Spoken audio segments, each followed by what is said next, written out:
My wife handed me divorce papers exactly 3 minutes after I retired. I stood there holding a glass of cheap champagne while my children, the people I had clothed and fed for 40 years, did not cry. They did not look away in shame. They clapped. My son popped a fresh bottle of wine and shouted that his mother was finally free from the dead weight. My daughter held up her phone, live-streaming my humiliation to her followers, laughing about how the stingy old man was finally getting kicked to the curb. They thought they were discarding a broken, used-up warehouse manager who had nothing left to give but a meager pension. They thought they had timed it perfectly to take the house and leave me with nothing. But they made one critical calculation error. They looked at the calendar and saw October 31st, Halloween, a fitting day for a trick. But they forgot that tomorrow is November 1st, and because they could not wait 24 hours to destroy me, they just set fire to $15 million. Before I tell you how I ruined their lives by simply signing my name, please like and subscribe if you have ever been underestimated by the people who were supposed to love you. The Golden Oak was not a fancy restaurant. It was the kind of place where the carpet smelled of stale beer and the steak was always a little too tough, but it was where we had celebrated every family milestone for 3 decades. It was fitting, I suppose, that it would be the site of my execution. I stood at the head of the long table, clearing my throat. I was 72 years old. My knees ached from years of what they thought was lifting boxes. My hands were calloused. I tapped a spoon against my glass, looking out at the faces of the 20 people gathered there. Most were neighbors or distant cousins, but in the center, sitting like royalty, were my wife Cynthia and our 2 children, Brandon and Brandon's wife, and my daughter Megan with her husband. I had prepared a speech. I wanted to thank Cynthia for sticking by me through the lean years. I wanted to tell Brandon and Megan how proud I was that they were finding their own way, even though I knew I was secretly paying for most of their lifestyles. I wanted to say that retirement was not an end, but a beginning for us. I barely got the words "thank you" out of my mouth before Cynthia stood up. She did not stand up to toast me. She stood up with a violent, sharp movement that knocked her chair back. She was wearing a red dress that I knew cost $600 because I had paid the credit card bill for it 2 weeks ago. She looked good for 68, but her eyes were hard. They were the eyes of a woman who had been holding her breath for a long time and was finally ready to exhale poison. "Sit down, Douglas," she said. Her voice wasn't loud, but it cut through the room like a serrated knife. "You don't need to give a speech. Nobody wants to hear about your 45 years of moving boxes in a dusty warehouse.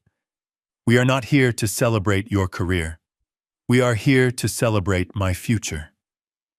The room went deadly silent, the kind of silence where you can hear the ice melting in the glasses. I looked at her confused. I thought maybe it was a joke, a roast. We Americans love a good roast, right? I forced a smile, waiting for the punchline. Cynthia reached under the table and pulled out a thick blue folder. She didn't hand it to me. She tossed it. It spun across the table, knocking over the salt shaker and landing right in the middle of the sheet cake that said, "Happy Retirement, Doug." The blue cardboard cut deep into the white frosting, splitting my name in half. "Happy retirement," she sneered. "Those are divorce papers. I had them drawn up months ago. I was just waiting for your last paycheck to clear so I wouldn't have to deal with your company anymore. I want you out of the house tonight." I stood frozen. The champagne in my glass suddenly felt like vinegar. I looked at the folder, watching the grease from the frosting seep into the paper. Then I looked at my children. This was the moment I thought. This was the moment my son, my 40-year-old son, whom I had bailed out of 3 failed startups, would stand up and defend his father.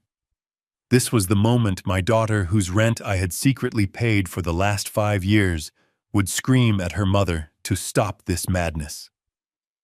But Brandon didn't stand up. He leaned back in his chair, a smirk playing on his lips that looked terrifyingly like his mother's. He started to clap, a slow, rhythmic clap. "About time," Mom Brandon shouted. He grabbed the bottle of wine from the center of the table and popped the cork. It made a loud bang that sounded like a gunshot in the quiet room. To Cynthia he yelled, raising the bottle. To freedom. To getting rid of the anchor. I looked at Megan. She was holding her phone up, the camera lens pointed directly at my face. She wasn't horrified. She was broadcasting. "Say something, Dad," she said, her voice dripping with mock pity. "Tell the internet how it feels to be single at 72. Don't worry, Mom gets the house, but I'm sure you can find a nice room in a basement somewhere. Maybe one of your warehouse buddies has a spare couch." The guests were shifting uncomfortably, looking at their plates, but nobody spoke up. They were witnessing a public flaying, and they were too stunned to intervene. I looked back at Cynthia. She walked around the table until she was standing right next to me. She smelled of the expensive perfume I bought her for Christmas and the white wine she had been drinking all afternoon. She leaned in close, so close that her lips brushed my ear. To anyone watching, it might have looked like a tender moment, a wife whispering a secret goodbye. But her words were venom. "You are useless to me now, Douglas," she whispered. Her voice was a hiss. "You are old. Your knees are bad. Your pension is pathetic." I did the math. You are going to bring in maybe $2,000 a month. That doesn't even cover my beauty treatments. I want to travel. I want to live. And I can't do that dragging a dead weight like you around. I'm selling the house. The market is high. I'm taking that money and I'm going to Europe with my friends. You can take your little pension and rot in a state facility for all I care. Just sign the papers, Doug. Don't make this harder than it has to be. You have no fight left in you." She pulled back and looked at me with triumph. She expected me to cry. She expected me to beg. She expected the broken old man who had spent his life apologizing for not being rich enough, for not being exciting enough. She saw a warehouse manager. But she didn't see me. She didn't see the man who had spent the last 20 years working as a shadow consultant for the largest logistics conglomerate in the country. She didn't see the man who had structured mergers worth billions. She didn't see the man who had lived below his means, driving a 10-year-old Ford and wearing off-the-rack suits precisely to protect his family from the rot of greed, a rot that had clearly consumed them anyway. I looked at the cake. I looked at the blue folder stained with sugar and grease. Slowly, deliberately, I reached into the inside pocket of my jacket. Brandon laughed loudly. "Watch out," he jeered. "He's going for his coupons. He probably has a discount for a divorce lawyer in there." My son-in-law Todd chortled. Megan zoomed in with her camera. I pulled out my fountain pen. It was a Mont Blanc black resin with a gold nib. It was the one luxury I allowed myself, the pen I used to sign contracts that shaped the national supply chain. They didn't know what it was. To them, it was just a pen. I reached into the cake. My fingers got sticky with frosting, but I didn't care. I pulled the folder out. I opened it right there on the table. Cynthia watched me, her eyes narrowing. She had expected resistance. She had prepared for a scene. She wasn't prepared for silence. I flipped to the last page. I saw her signature already there, aggressive and loopy. I saw the date, October 31st. I looked at my watch. It was 8 p.m. 4 hours until midnight. 4 hours until November 1st. If I signed this now, our marriage was effectively over as of today. The division of assets would be calculated based on what we owned right now in this moment. The house, the modest savings account she knew about, the car. But tomorrow was the vesting date. My contract with the conglomerate was unique. I took a low salary on paper to maintain my cover, but I had a massive package of stock options and performance bonuses that accumulated over 20 years. It was designed to vest entirely on the first day of my official retirement. November 1st, $15 million. That money would hit my private trust account at 9 a.m. tomorrow morning. If we were still married tomorrow, half of that would be hers. $7.5 million. She could have gone to Europe. She could have bought a villa in Tuscany. She could have lived like the queen she thought she was. All she had to do was wait one single day. All she had to do was treat me with a shred of dignity for 24 more hours. But her greed was impatient. Her cruelty was urgent. She wanted to hurt me today. I uncapped the pen. The gold nib caught the light of the cheap chandelier. "Are you sure about this, Cynthia?" I asked. My voice was calm. It didn't shake. This terrified her for a second. I saw it in her eyes. But then Brandon shouted from the table, "Just sign it, old man. Stop stalling, yeah." "Dad," Megan added. "Don't be pathetic. Let her go." Cynthia's doubt vanished. She sneered. "Sign it, Douglas. Be a man for once in your life. Give me the house and get out." I looked at her one last time. I felt a strange sensation in my chest. It wasn't heartbreak. It was the feeling of a heavy chain snapping and falling to the ground. I was free. I put the pen to the paper. The ink flowed smoothly, black and permanent. I signed my name. Douglas Bennett. I dated it. October 31st. I closed the folder. I didn't wipe the frosting off. I handed it back to her. She snatched it like a starving dog grabbing a bone. She clutched it to her chest, beaming at the room. "I got it," she announced. "I'm free." The room erupted in applause again. My children cheered. My daughter-in-law clapped. I capped my pen and placed it back in my pocket. I took a napkin and wiped the frosting from my fingers. Then I leaned in close to Cynthia, mirroring the way she had whispered to me moments ago. She was smiling, expecting me to say something sad. I lowered my voice so only she could hear, but I put enough weight behind the words to crush her soul eventually. "Congratulations, Cynthia," I whispered. "You just won the lottery in reverse.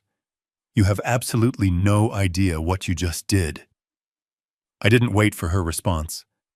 I turned my back on the table, on the cake, on the cheering children who were celebrating their own financial funeral. I walked toward the exit. "Where are you going?" Brandon shouted after me. "You going to cry in the car?" I said without turning around. "I'm going to start my life."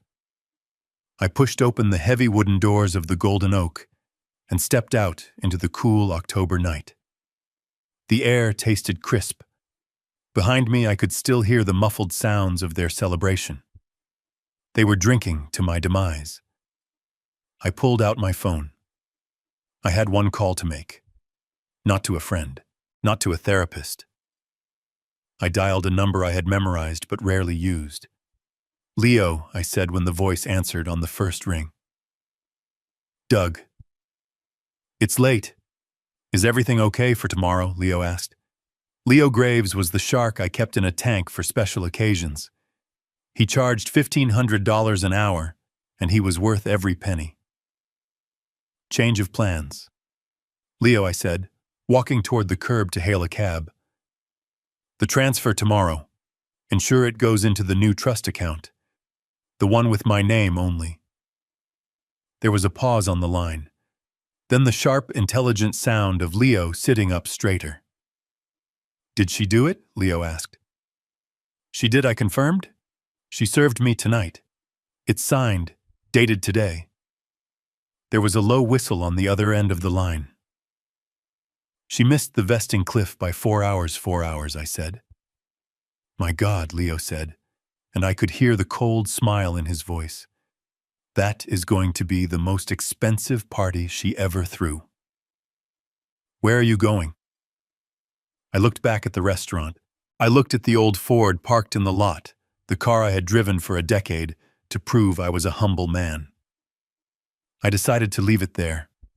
Let Brandon tow it. He liked that car. "I'm standing on the curb," I said.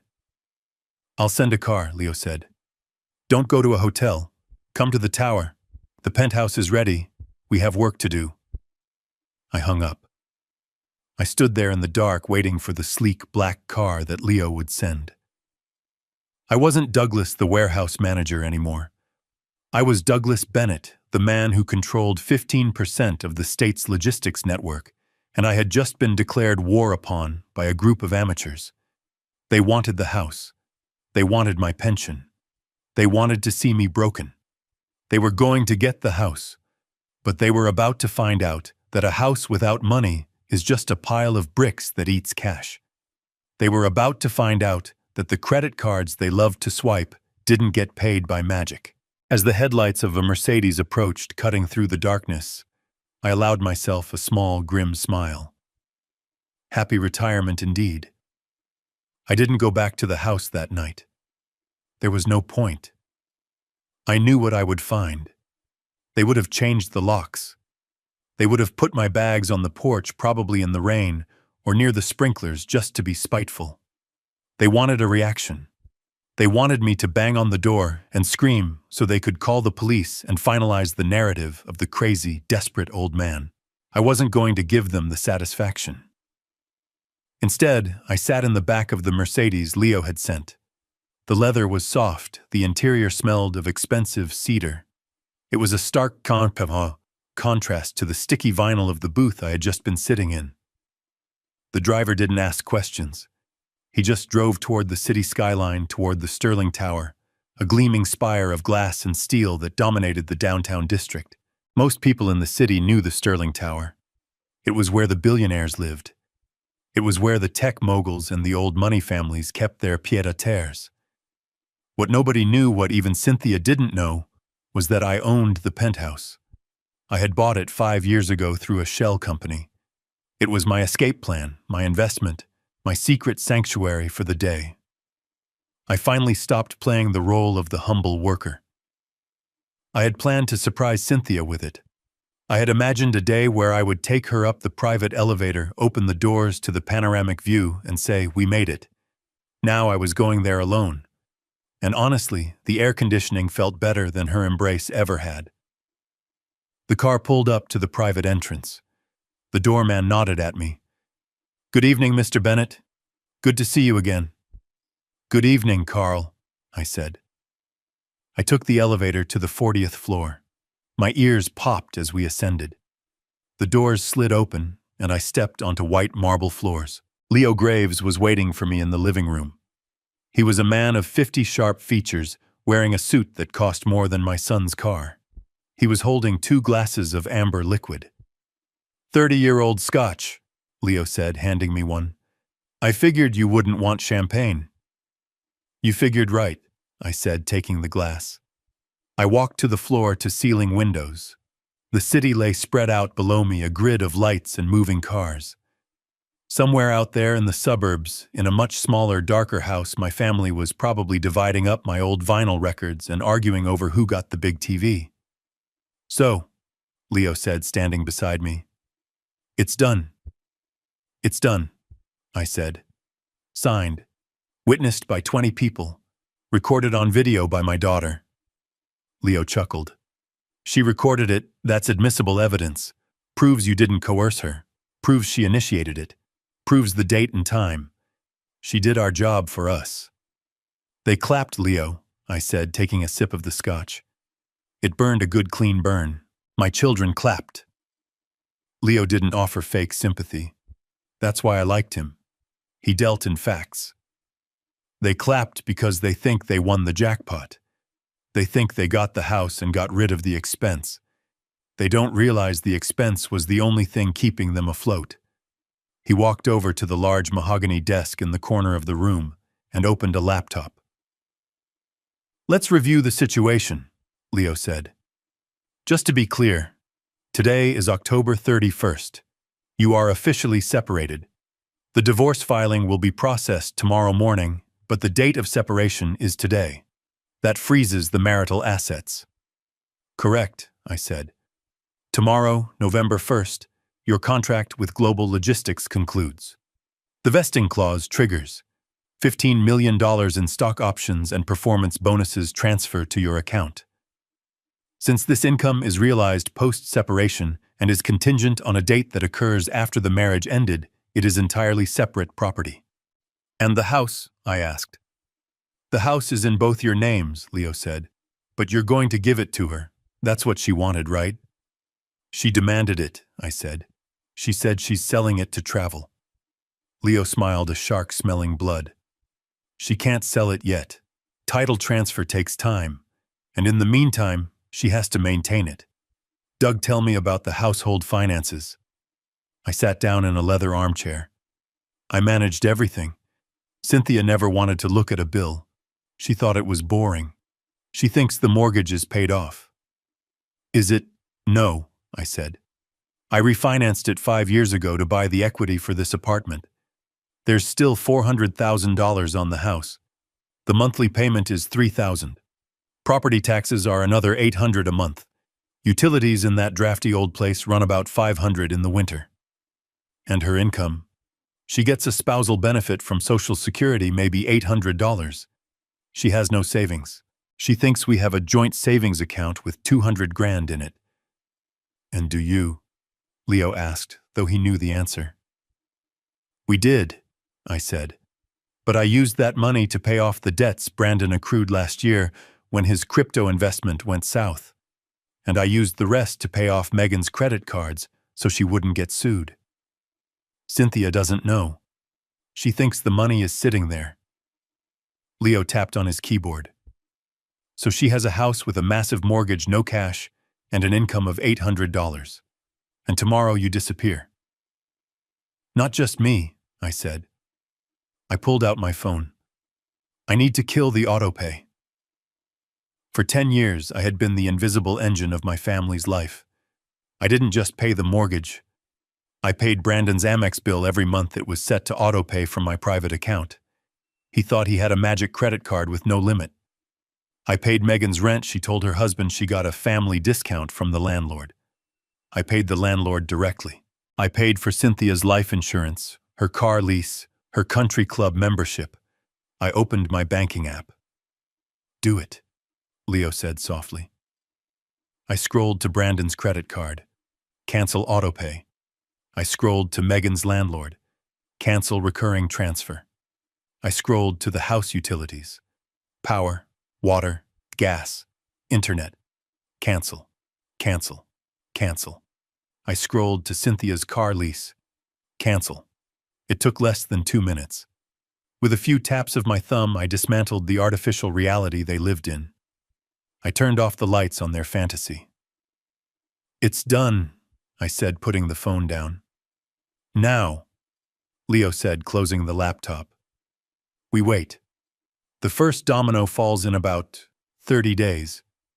But the panic starts much sooner. I looked out at the city again. I thought about Brandon popping that champagne. I hoped he enjoyed it. It was the last bottle he was going to drink for a very long time. Leo, I said, I want to draft a document. What kind? An eviction notice, I said. For Megan.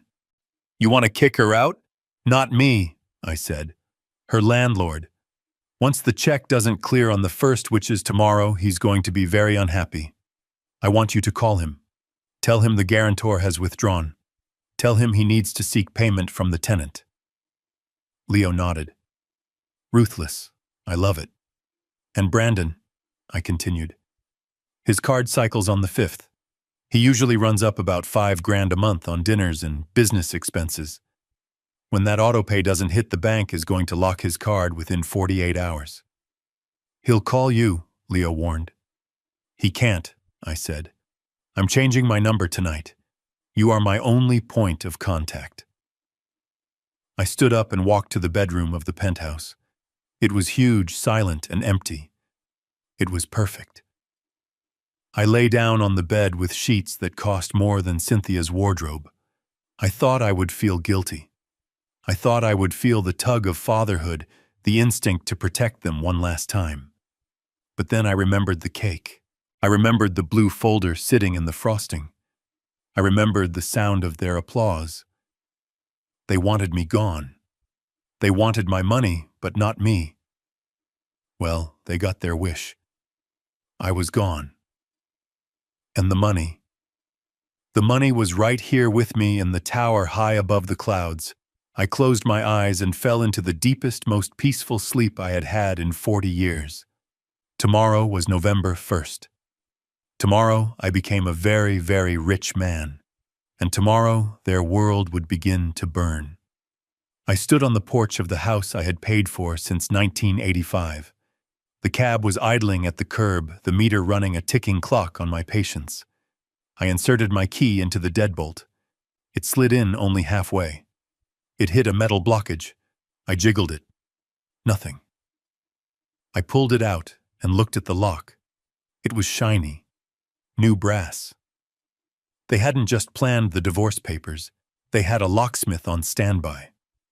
While I was at the restaurant being humiliated, someone was here erasing my access. Efficient. Ruthless. I turned around. The automatic sprinklers hissed to life. The timing was impeccable. The jets of water swept across the lawn, soaking the grass. The walkway and the pile of black garbage bags dumped near the rose bushes. I walked over. It wasn't garbage. It was my clothes, my flannel shirts, my work boots, the few books I kept on the nightstand. They were heaped in a sodden mound, absorbing the water like a sponge. The porch light flicked on. The heavy wooden door opened, but the glass storm door remained locked. Cynthia stood there. She was still wearing the red dress, holding a glass of wine. She looked like she was watching a reality show. "I told you I wanted you out tonight, Douglas," she said through the glass. Her voice was muffled but distinct. "Did you think I was joking?" "My key doesn't work," I said. I didn't shout. I just stated the fact. "Of course it doesn't," she laughed. It was a sharp, brittle sound. "I changed the locks an hour ago. Brandon helped. He is such a good boy. He didn't want his mother to feel unsafe with a stranger in the house. A stranger," I repeated. "I paid the mortgage on this house for 30 years. And now it is mine," she snapped. "That is how settlements work. You get your freedom, I get the assets. Go stay at a Motel 6, Doug. Your pension should cover a night or two if you skip dinner. Or maybe sleep in that old car of yours. Oh wait, you left it at the restaurant." I looked at her. I looked at the woman I had shared a bed with for decades. There was no love left, not even hate, just disgust. "I need my medication," I said, "and my files from the study. I put everything in the yard." She gestured with her wine glass toward the count pile. "If you can't find it, that is your problem. Now get off my property before I call the police. Imagine that. Getting arrested on your retirement night." She locked the inner door. The deadbolt slid home with a heavy thud. The porch light clicked off, plunging me into darkness. I walked to the pile on the grass. The water was cold, soaking into my shoes. I found the small leather satchel that contained my blood pressure pills. It was ruined, the leather dark and warped. I didn't bother with the clothes. I didn't bother with the books. I left them there to rot on her precious lawn. I walked back to the cab. The driver looked at me with pity. "Rough night, buddy?" he asked. "You have no idea," I said. "Take me to the Sterling Tower." He looked at me in the rearview mirror, confused. "The Sterling Tower. That is downtown. That is expensive. Just drive," I said. As we pulled away, I looked back at the house one last time. I saw the silhouette of my son Brandon in the window watching me leave. He waved. A mocking, childish wave. He thought he was waving goodbye to a loser. He didn't know he was waving goodbye to his credit limit. That was the moment the last thread of guilt snapped.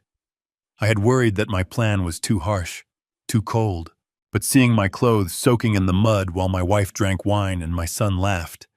No, it wasn't harsh enough. I settled into the seat. The cold water from my shoes seeped into the floor mat. I took a deep breath. It was over. The charade of the humble husband was finished. The man who stepped out of this cab would be someone they had never met.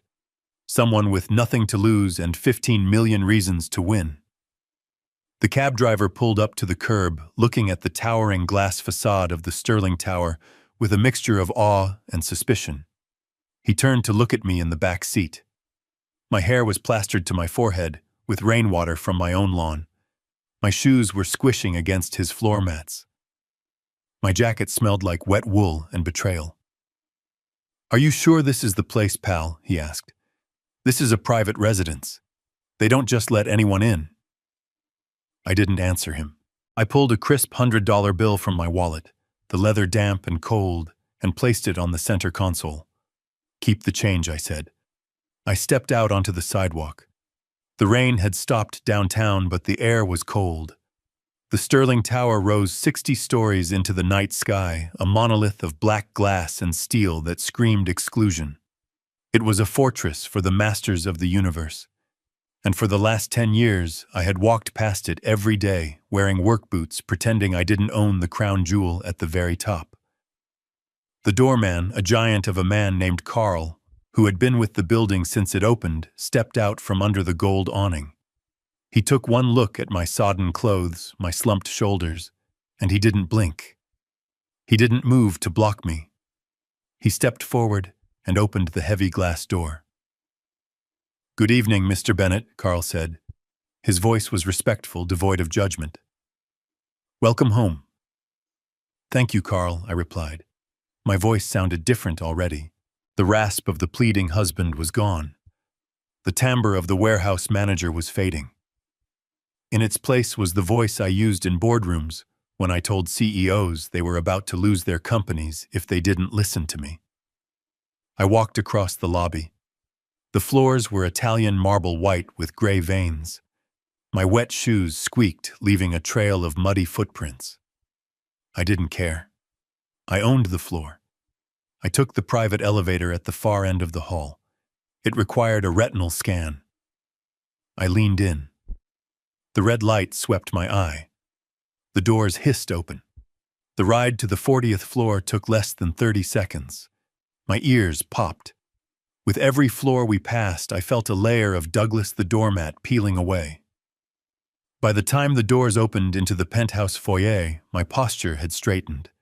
My chin was up.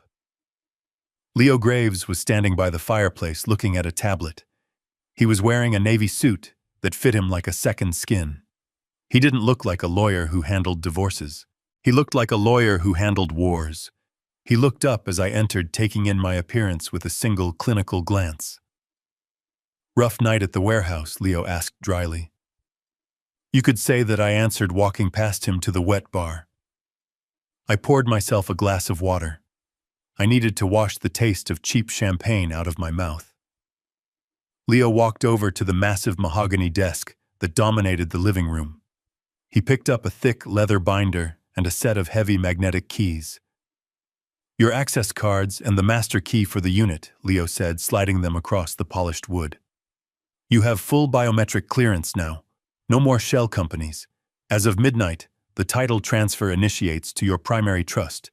You are officially the ghost in the castle." I picked up the keys. They felt heavy, substantial. They felt like power. "And the financials?" I asked. Leo tapped the leather binder. "It is all here, Doug. The vesting schedule for the global logistics options triggers at 9 a.m. tomorrow. $15 million. The shadow accounts are active. The offshore holdings are secure. And I have taken the liberty of preparing a forensic accounting of your marital assets versus your separate property." I opened the binder. Columns of numbers stared back at me. It was a map of my hidden empire. For years I had looked at these numbers in secret, feeling guilty, feeling like I was holding out on my family. Now looking at them, I felt only relief. This was my armor. This was my sword. "She thinks I have a pension of $2,000 a month," I said, running my finger down the page. Leo chuckled, a low, dangerous sound. "She is going to be very disappointed. According to this, your monthly passive income from the bond yields alone is $40,000, and that is before the stock options hit. Doug, you aren't just rich. You are a whale. And she just cut you loose in the ocean." I looked at my reflection in the dark window. I saw an old man in wet clothes, but behind the eyes the fire was back. I wasn't the man who fixed the leaky faucet to save $50 anymore. I wasn't the man who ate leftovers so his son could have a steak. I stripped off my wet jacket and threw it on the floor. I unbuttoned the flannel shirt Cynthia had bought me for my birthday 5 years ago, the one she said made me look rugged, but really just made me look cheap. I tossed it onto the pile. "I need a suit, Leo," I said. "The walk-in closet is stocked," Leo replied. "Italian wool, silk ties, just like you asked." I walked toward the bedroom, but I stopped at the doorway. "Leo," I said. He looked up from his tablet. "When the transfer hits tomorrow, I want you to send a notification to the bank." "Not my bank." "Theirs." "Which one?" Leo asked. "All of them," I said. "Brandon's credit card, Megan's landlord, the mortgage company. Trigger the freeze. I want them to wake up to a cold reality." Leo smiled. It was the smile of a predator watching the trap snap shut. "Consider it done, Mr. Bennett." I walked into the bedroom and closed the door. I stood in the silence of my multi-million-dollar fortress. I was alone. I was soaked. I was divorced. And I had never felt more powerful in my entire life. The old Doug was dead. He died on that porch in the rain. The man who woke up tomorrow would be the man who owned the city. Leo sat across from me in one of the high-backed leather chairs, the heavy binder of financial documents open on his lap. The city lights below us were a distant galaxy irrelevant to the gravity of what we were discussing in this room. He tapped his finger against a specific paragraph on page 42 of my employment contract, a document I hadn't looked at in 20 years, but had memorized down to the punctuation. "You know, Doug," Leo said, his voice carrying a tone of professional admiration mixed with disbelief. "In my 30 years of practicing law, I have seen bad timing. I have seen guys sell their companies a week before a market crash. I have seen prenups signed on napkins. But this is a masterpiece of accidental self-destruction." I took a sip of the scotch. It was warming me up, chasing away the chill of the rain and the memory of my wife's sneer. "Explain it to me like I am the jury, Leo," I said. "I want to hear it out loud. I need to know it is real." Leo spun the binder around so I could see the clause. It was bolded. "Vesting schedule, executive shadow consultant retention package. Here is the mechanics of it." Leo began tracing the line with his expensive pen. "When Global Logistics hired you 20 years ago, they didn't hire you to manage a warehouse. That was the cover. They hired you because you were the only man in the country who understood how to optimize their transcontinental shipping routes without triggering antitrust violations. You were their architect, their ghost." I nodded. It was true. For 2 decades, I put on my work boots and my flannel shirts and drove to the warehouse. My family thought I was checking inventory sheets and yelling at forklift drivers. In reality, I walked into a soundproof glass office in the back, logged onto a secure server, and moved billions of dollars of freight across the globe. I solved bottlenecks in the Suez Canal before breakfast. I renegotiated fuel contracts while eating a ham sandwich. I was a shadow consultant. The company paid me a warehouse manager's salary on the books to keep my identity off the corporate radar, protecting me from headhunters and corporate espionage. But the real compensation was deferred. "The golden handcuffs," Leo said.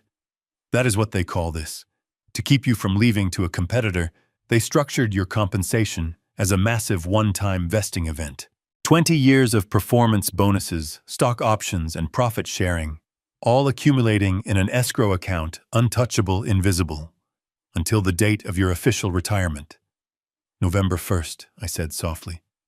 "Tomorrow," Leo corrected. "At 9 a.m. when the markets open. That is the trigger. Now here is where your wife just committed financial suicide." He pulled out the divorce decree Cynthia had thrown into the cake. It was stained with grease, but the date next to her aggressive signature was crystal clear. October 31st. By serving you today, Leo said, leaning forward, his eyes intense. By forcing you to sign today, and by dating the separation agreement today, she has legally defined the end of the marriage. As of this moment, the marital estate is closed. The snapshot of your shared assets was taken when that pen hit the paper. And the 15 million I asked. Leo smiled. It was a shark's smile. Since the vesting event happens tomorrow, post-separation, and since the contract stipulates that the funds are contingent upon the completion of the employment term, which ends at midnight tonight, that money is classified as future income. It is separate property. If she had waited 24 hours, Doug, just one day, that 15 million would have hit the account while you were still married. It would have been community property. She would have been entitled to $7.5 million. I looked at the date on the paper, October 31st. She had been so eager. She had been so desperate to humiliate me at the party, to make a show of kicking me out on the very last day of my working life. She wanted to twist the knife. She wanted to hurt me, I said. She didn't care about the money. She thought there wasn't any. She thought she was discarding a husk. Leo agreed. She thought she was throwing away a man with a $2,000 pension. She didn't know she was holding a winning lottery ticket and setting it on fire because she didn't like the way the paper felt. I stood up and walked to the window. I looked at my reflection. I wasn't just a warehouse manager. I was the man who had saved global logistics from bankruptcy in 2008. I was the man who had designed the automated routing system they use today. I had built an empire from a back room, and I had done it all for them. For Cynthia. For the kids. I wanted to surprise them. I wanted to hand them the world. But they didn't want the world. They wanted to see me bleed. So I asked, turning back to Leo. It is ironclad, it is titanium, Leo said. I have already drafted the filings. We submit the signed divorce papers at 8 a.m. tomorrow. The court stamps them. The marriage is dissolved retroactively to the date of separation. 1 hour later at 9 a.m., the 15 million lands in your new individual trust account. She gets the house, the debt, and half of a checking account that currently has $500 in it. You get the Sterling Tower penthouse and enough capital to buy a small island. I looked at the binder again. I thought about the times Cynthia had called me cheap because I wouldn't buy a new car. I thought about Brandon mocking my coupons. They had no idea that every dollar I saved was being compounded into this moment. She is going to fight it, I said, when she finds out. Let her, Leo said, closing the binder with a heavy thud. She signed the agreement. She initiated the divorce. She chose the date. No judge in this state will overturn a settlement that she demanded drafted and forced you to sign in front of 20 witnesses. She dug the hole, Doug. All we are doing is filling it in. I walked over to the bar and poured another splash of the 30-year-old scotch. I raised the glass to the empty room. To November 1st, I said. Leo raised his glass. To November 1st, the most expensive day in Cynthia Bennett's life. The reality of it settled over me. I wasn't just safe. I was victorious. The shadow consultant had pulled off one last job. I had moved the most valuable asset of all myself out of a toxic liability and into a secure future. And the best part was I didn't even have to lie. I just had to sign my name exactly when she told me to. Leo placed the open laptop in front of me on the mahogany desk. The screen glowed in the dim light of the penthouse, a single window into the financial circulatory system of the Bennett family. For a decade, I had been the heart-pumping blood into their lives, keeping them warm, keeping them fed, keeping them delusional. Now it was time to stop the beat. I logged into the primary banking portal. The interface was familiar, a grid of green numbers and scheduled transactions that I used to check every Friday like a religious ritual. First up was Brandon, my son, the self-proclaimed entrepreneur. He carried a platinum Amex in his wallet that he loved to flash at bars. He told his friends his startup was booming. He told his wife that clients paid for those $500 sushi dinners. He didn't know that the card was a supplementary line on my account.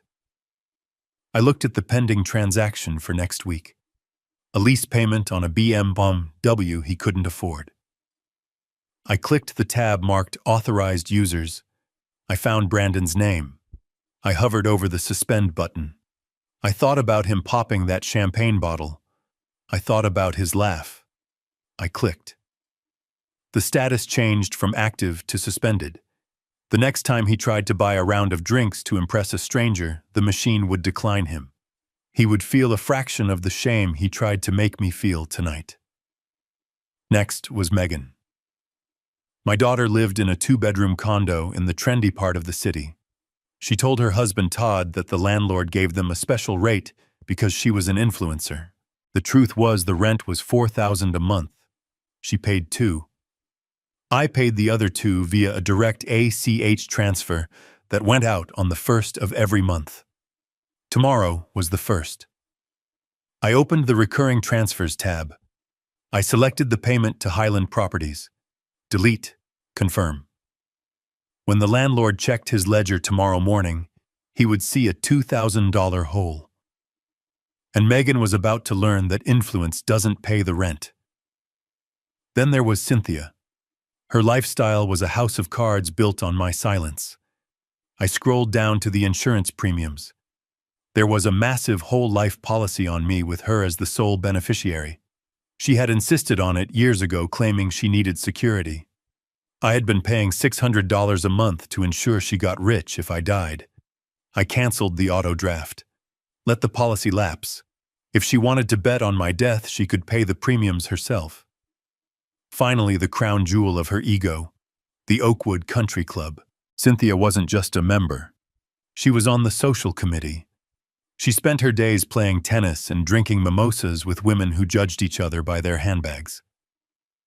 The monthly dues were $1,200. I had set it up to draft from my personal checking account to spare her the hassle. I selected the payee. I hit remove. Leo watched me from across the desk, sipping his scotch. He didn't say a word. He knew this wasn't about money. This was about gravity. I was turning gravity back on for people who had been floating for years. I closed the laptop. The screen went black. The room was silent. There were no explosions, no sirens, just the quiet digital severing of the umbilical cords. They were all sleeping in their beds right now, dreaming of the money they thought they had won. They had no idea that while they slept, the roof had been removed, the walls had been taken down, and the cold wind of reality was already blowing in. I pushed the laptop away. I was done being the provider. Tomorrow they would have to learn how to survive. It takes exactly 30 days for the utility companies in this state to process a delinquency notice and flip the digital switch. I know this because I used to manage the routing logistics for their meter maintenance crews. It is a cold, automated system that does not care about your social standing, your excuses, or the fact that you are hosting a gala to celebrate your new single life. It only cares that the account holder me canceled the service, and the new occupant, my ex-wife, ignored the 3 bright pink warning notices that arrived in the mail. She probably threw them in the trash without looking, just like she did with my clothes. I wasn't there to see it, but Leo hired a private investigator to keep an eye on the assets, specifically the house, to ensure she wasn't destroying the property value before the bank inevitably foreclosed. The report I received the next morning was detailed enough that I could close my eyes and see every moment of her humiliation.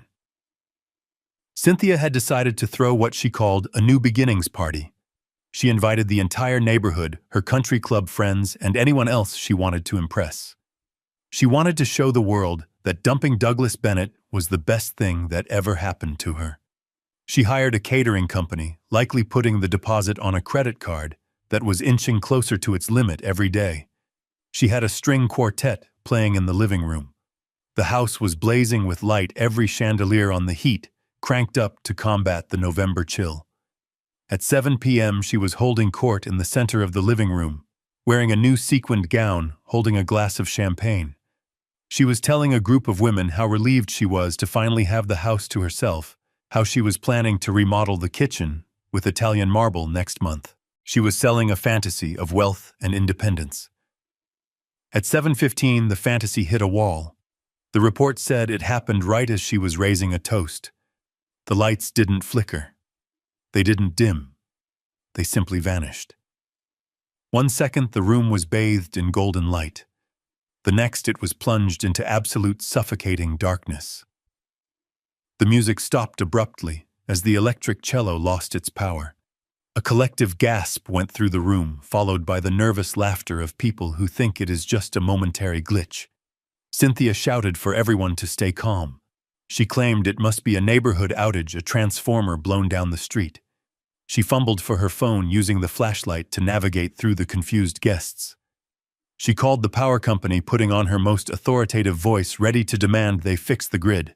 I can only imagine the color draining from her face when the automated operator told her that service to the address had been suspended for non-payment and lack of a valid account holder. She had been living on my credit for so long, she forgot that electricity wasn't free. But the night wasn't done with her yet. The catering staff was in the kitchen trying to salvage the dinner by candlelight.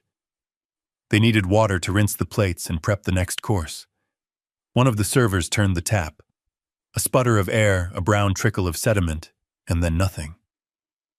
I had canceled the water service on the same day as the power. The city was just as efficient as the electric company. Word spread through the dark party faster than the cold air that was beginning to seep in. There was no power. There was no water. The toilets wouldn't flush. The heating system was dead. The expensive hors d'oeuvres were sitting in the dark. The guests didn't stay long. People like Cynthia's friends don't do discomfort. They don't do tragedy unless it is gossip. Within 20 minutes, the driveway was full of headlights as cars pulled away. They weren't leaving with admiration for the strong, independent woman. They were leaving with whispers about how Cynthia Bennett couldn't even pay her light bill. By 8:30, the house was empty. The report said Cynthia stood on the porch screaming at the departing cars, blaming everyone but herself. Then she went back inside, into the cold, into the dark. Into the house she had fought so hard to steal, only to realize she didn't know how to keep it alive.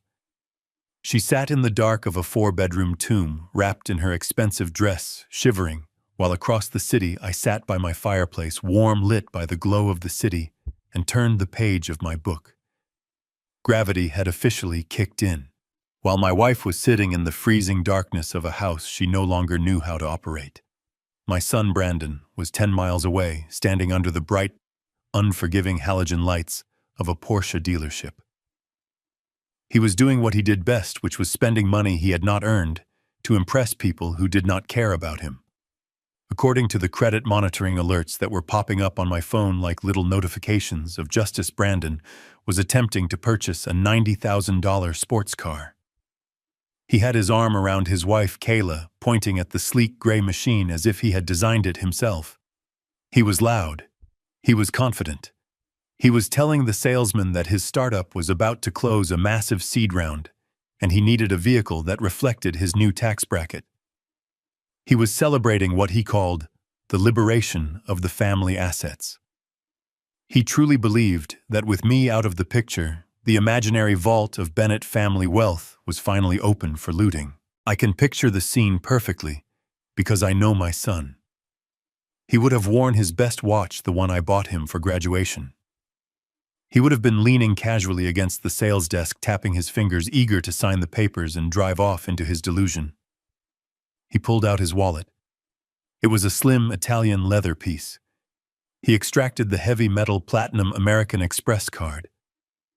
This was his talisman. For 10 years, he had slapped this card onto bar tops, dinner tables, and hotel reception desks. He thought it was a magic wand. He thought the credit limit was infinite because every time he maxed it out, the balance mysteriously vanished at the end of the month. He never asked how. He never asked why. He just assumed he was entitled to it. He handed the card to the salesman with a smirk. Put the down payment on this, he said, and add the ceramic coating. I don't want to worry about scratches. The salesman, a man who worked on commission and could smell new money from the parking lot, smiled and took the card. He inserted it into the chip reader. Brandon turned to Kayla and kissed her on the forehead, whispering about how good she was going to look in the passenger seat. They were already planning the Instagram post. Then came the beep. It wasn't the happy chime of approval. It was the sharp, flat buzz of rejection. The salesman frowned. He looked at the screen. He pulled the card out and wiped the chip on his sleeve, thinking it was just a smudge of dust. He tried again. The buzz was louder this time. The silence that followed was heavy. Is there a problem? Brandon asked, his voice tightening just a fraction. The card is declined, Mr. Bennett, the salesman said. It says, do not honor. Brandon laughed. It was a nervous, high-pitched sound. That is impossible. I just paid it off last week. Or rather, he thought the invisible fairies had paid it off. Try it again. It is probably a fraud alert because of the amount. I travel a lot. The salesman tried a third time. The machine didn't just decline the card. It displayed a code. The salesman looked at the screen, then at Brandon, his eyes losing their warmth. It says the card has been reported lost or stolen and the account is closed, the salesman said. He placed the card on the counter. He didn't hand it back. He slid it away from Brandon, creating distance. Brandon's face went red. He grabbed his phone. He didn't call me. He wouldn't give me the satisfaction. He called the number on the back of the card. He put it on speakerphone, arrogant to the end, wanting the salesman to hear the bank apologize for their mistake. He wanted to prove he was the victim of a glitch. The automated system asked for his security code. He punched it in. Then he got a human. A customer service representative named Sarah or Jennifer or Mike, it didn't matter. They were the messenger of doom. This is Brandon Bennett, he shouted into the phone. My card is being declined. You need to lift the hold immediately. I am buying a car. There was a typing sound on the other end. Then the voice came back calm and professional. I see the account here, sir. You are listed as an authorized user. Yes, I am the owner of the card, Brandon snapped. No, sir, the voice corrected him. You are an authorized user on the account of Douglas Bennett. The primary account holder called yesterday and removed you from the account. He also reported the card as no longer authorized for use. The account has been permanently closed for this user ID. Brandon froze. The phone was still on speaker. Kayla heard it. The salesman heard it. The couple browsing the SUVs in the next aisle heard it. My dad, Brandon stammered. My dad closed it. Yes, sir, the rep confirmed. He revoked all supplementary privileges. Is there anything else I can help you with? Brandon ended the call.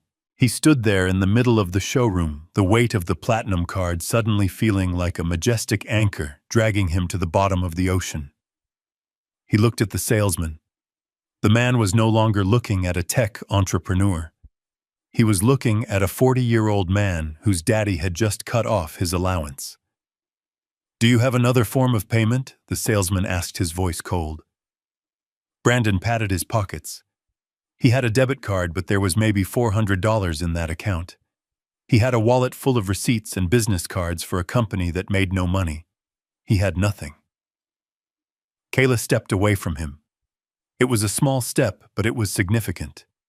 She looked at the Porsche, then at Brandon, and the realization washed over her face.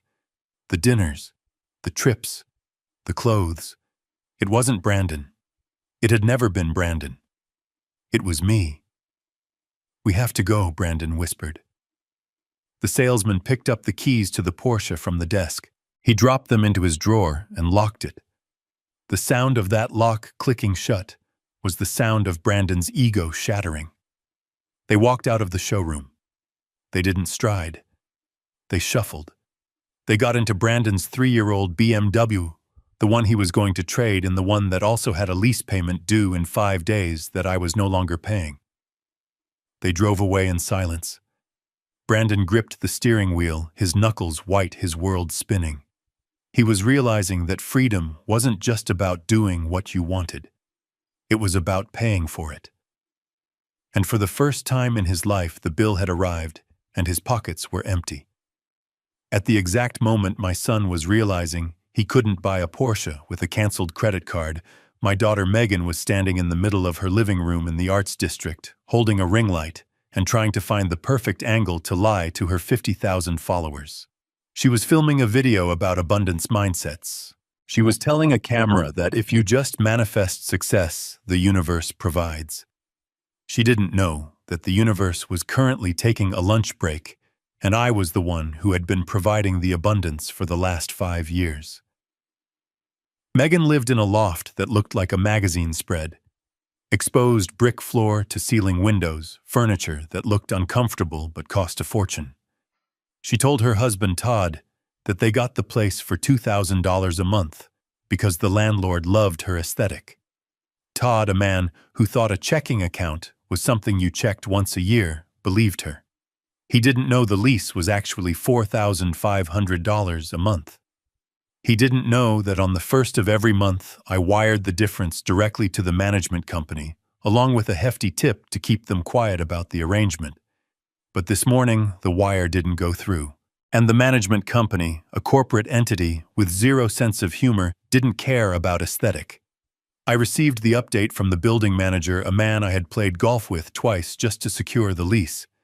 He told me exactly how it went down. At 10 a.m., he knocked on Megan's door. He didn't email. He didn't call. He came in person because when a check for $5,000 bounces the rent plus the parking fee I also paid, it warrants a face-to-face conversation. Megan opened the door phone still in hand, annoyed at the interruption. She probably thought he was there to fix the AC. "Mr. Blackwood," she said, "I am actually in the middle of filming. Can this wait?" "It cannot," Mrs. Bennett Blackwood said. He was holding a clipboard. "I am afraid we have a problem with the rent. The automatic transfer from the guarantor was cancelled. We received a notification of stop payment this morning." Megan laughed. She actually laughed. "That is impossible," she said. "My dad handles the transfer. He probably just switched banks or something.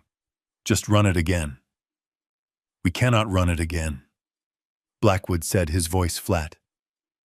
"The guarantor, Douglas Bennett, has formally withdrawn his financial backing for this unit. He also exercised the clawback clause on the security deposit." Megan froze. "What clawback clause?" "It was a special stipulation in the lease," Blackwood explained. "Since your father paid the entire year in advance plus a double security deposit to secure this unit for you, despite your credit score, he reserved the right to terminate the agreement and reclaim the unused portion of the prepaid rent and deposit at any time upon evidence of lease violation or personal discretion. He exercised that right at 8:01 this morning." The color drained from Megan's face. She looked at the exposed brick. She looked at the expensive view. She realized perhaps for the first time that she didn't own the view. She was just renting it with my money. "So what does that mean?" she whispered. "It means," Blackwood said, consulting his clipboard, "that the lease is currently in default. The prepaid credit is gone. The deposit is gone. You owe the full month's rent of $4,500 immediately, plus a new security deposit of $9,000. If you cannot provide a cashier's check for $13,500 by 5 p.m.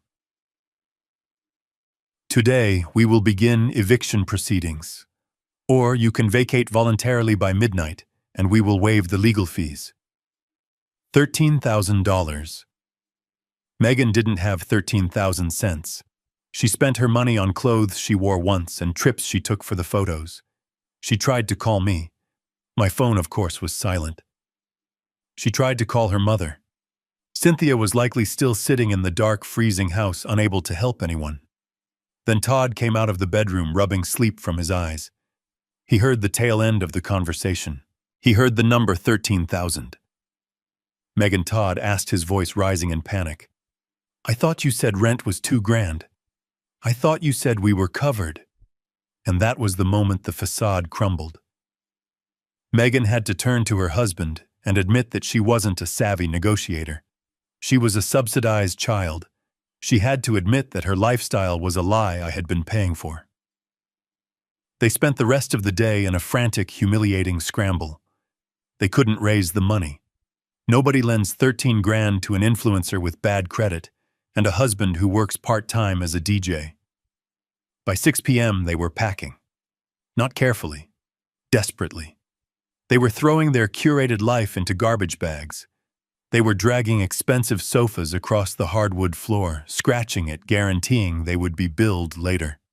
They were hauling their lives down to the service elevator, sweating, arguing, screaming at each other. Megan was crying, mascara running down her face, ruining her aesthetic. She was realizing that without the filter of my money, her life was just a chaotic, expensive mess. She was moving out of a palace and onto a friend's couch, all because she had clapped when I signed a piece of paper. As I sat in my penthouse sipping my coffee, I couldn't help but think it was the best content she had never filmed. At 9 o'clock that night, the three of them were huddled in the living room of the house Cynthia had fought so hard to keep. I know the scene because the private investigator Leo hired had a telephoto lens trained on the bay window. He texted me the update. They were sitting around a single battery-operated camping lantern that I had bought for hurricane emergencies 5 years ago. They were wearing their coats inside. The temperature in the house was dropping rapidly as the November wind battered the walls and the heating system remained stubbornly silent. It was a summit of the defeated. Cynthia wrapped in a fur coat she could no longer afford to dry clean. Brandon, likely still in shock from the dealership, tapping furiously on a phone that was using data because I had cut the Wi-Fi. And Megan, surrounded by garbage bags filled with designer clothes, crying about how unfair the universe was. They weren't reflecting on their actions. They weren't asking themselves where they went wrong. They were feeding off each other's rage, convincing themselves that I was the villain, that I had stolen something from them, that I had broken the rules of the game. I, on the other hand, was currently experiencing a deep tissue massage in the private thermal suite of the Sterling Tower Spa. The room was dimly lit, smelling of eucalyptus and lavender. The only sound was the gentle bubbling of the hydrotherapy pool and the soft instrumental music designed to lower blood pressure. Leo was sitting in a lounger nearby, enjoying a glass of mineral water and reviewing the latest stock ticker on his tablet. My phone sitting on the small teak table next to me began to buzz. It vibrated aggressively against the wood. The caller ID said, "Wife." I hadn't changed the contact name yet. It seemed fitting. She was the wife who divorced me, calling the husband she thought she had discarded. I picked up the phone. I didn't hold it to my ear. I put it on speaker and set it back down on the table. I didn't say a word. I just let the line open. Douglas Cynthia's voice exploded into the serene spa atmosphere. It was a shriek, high and jagged. "Are you insane? Do you have any idea what is happening here? It is freezing. The water is off. The toilets won't flush." "You cut us off," Brandon roared from the background. I heard the desperation in his voice. "My card is dead. They took the car back. You can't do this. You can't just steal my credit limit." Dad, Megan was sobbing. It was a wet, ugly sound. "I am homeless. My landlord kicked me out. He said you stole the deposit. How could you do this to your own daughter?" They were all shouting over each other, a cacophony of entitlement. They demanded. They threatened. Cynthia swore she would call the police. Brandon threatened to come find me and beat the money out of me. They sounded like wild animals trapped in a cage they had built themselves. I listened. I looked at the steam rising from the pool. I looked at Leo, who just raised an eyebrow and took a sip of his water. I let them vent. I let them exhaust their lungs. I let them pour all their fear and anger into the phone, knowing that none of it could touch me. I was insulated by $15 million and 40 stories of steel. Finally, they ran out of breath. The shouting died down to panting and sniffing. "Are you going to fix this?" Cynthia demanded, her voice trembling with rage. "Transfer the money back right now, Douglas. Turn the lights back on. Or so help me God." I leaned forward. I spoke into the phone, my voice low, calm, and completely devoid of the apology they were waiting for. "You wanted me gone, Cynthia," I said. "You wanted the assets. You wanted independence. You stood up in front of everyone we know and said I was a dead weight." "But you ruined us," she screamed. "No," I corrected her gently. "I just stopped carrying you." There was a stunned silence on the other end. They didn't know how to process a Douglas Bennett who didn't apologize. "But we can't live like this," Megan wailed. "It is dark, it is cold." I reached for the button to end the call. I thought about the years I spent working late, the years I spent worrying about their bills while they laughed at my cheap shoes. I thought about the applause at the restaurant. "Welcome to the real world," I said. I tapped the red icon. The connection severed. Their chaos vanished, instantly replaced by the soothing sound of the water. I lay back on the massage table and closed my eyes.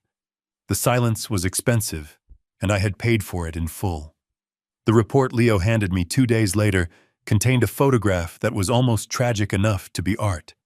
It showed my wife, my son, and my daughter standing in the parking lot of a strip mall on the edge of town.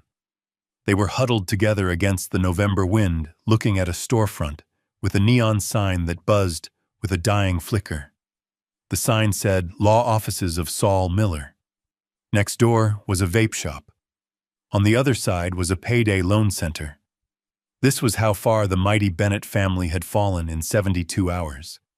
They had gone from the country club to the discount legal bin. They were there because they had convinced themselves of a lie. In their minds, I wasn't a strategic genius who had legally outmaneuvered them. I was a petty thief. They believed I had taken the $200,000 from our joint savings account, the money I had actually spent paying off their debts, and stuffed it into a mattress somewhere. They believed I was hiding a secret pension fund. They thought if they squeezed me hard enough, a few $1,000s would pop out enough to turn the lights back on and get the Porsche back. According to the deposition transcript we received later, the meeting inside that office was a masterclass in delusion. Saul Miller was the kind of lawyer who chased ambulances, but usually missed the bus. He wore a suit that was too shiny and a tie that was too wide. He listened to Cynthia weep about her hardships, about how her cruel husband had abandoned her without a penny after 40 years. He listened to Brandon complain that I had committed financial violence by canceling a credit card that wasn't even in his name, and Saul smelling a desperate client with a house that still had some equity, even if he didn't know about the mortgage, yet nodded along and fed their fantasy. He told them exactly what they wanted to hear. He told them I was guilty of dissipation of marital assets. He told them that by draining the accounts and cutting off the utilities, I had violated the status quo of the marriage. He told them he could file an emergency motion to freeze my assets and force me to pay temporary spousal support. He asked them for a retainer. $5,000. Cynthia didn't have $5,000. Her accounts were dry. Brandon had nothing. Megan was currently sleeping on a friend's futon. So they did the unthinkable. Cynthia took the diamond engagement ring I had given her 20 years ago, an upgrade for our anniversary that I had saved for 3 years to buy, and she handed it to the pawn shop across the street. She sold the symbol of our marriage to pay a lawyer to destroy me. She got $4,000 for it. Brandon sold his watch to make up the rest. They walked back into Saul's office and dumped the cash on his desk. Saul counted it with greedy fingers and promised them he would bring me to my knees. He told them he would subpoena my bank records. He told them he would find the hidden hoard of cash I must have stashed away from my warehouse salary. They filed the suit the next morning. It landed on Leo's desk like a wet paper towel. It accused me of fraud, of theft, of malicious financial abandonment. It demanded I disclose all assets. It demanded I return the $200,000 they thought existed. I sat in my penthouse reading the legal complaint. I drank my coffee. I looked at the sum they were chasing. 200 grand. They were selling their jewelry and hiring strip mall lawyers to chase a ghost of a savings account, completely unaware that they were picking a fight with a man who now had $15 million sitting in a trust that was legally bulletproof.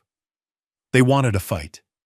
They wanted to drag me into court and expose me as a cheapskate. They thought they were the hunters cornering a wounded animal. They didn't realize they had just walked into a cage with a lion locked the door and thrown away the key. Let them come, I told Leo. Do not settle. Do not offer a dime. Let us go to court. I want to see the look on Saul Miller's face when he realizes what league he is playing in. The courtroom smelled of floor wax and desperation. It was a small hearing room, not one of the grand halls you see on television, but to my family, it might as well have been the Supreme Court. They sat on the left side of the aisle, huddled behind Saul Miller. Saul was wearing a suit that was a shade of blue not found in nature, and he was sweating.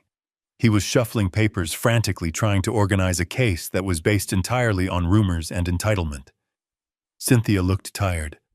The pawned ring had bought them this hour in court, and she was terrified it was going to be a waste.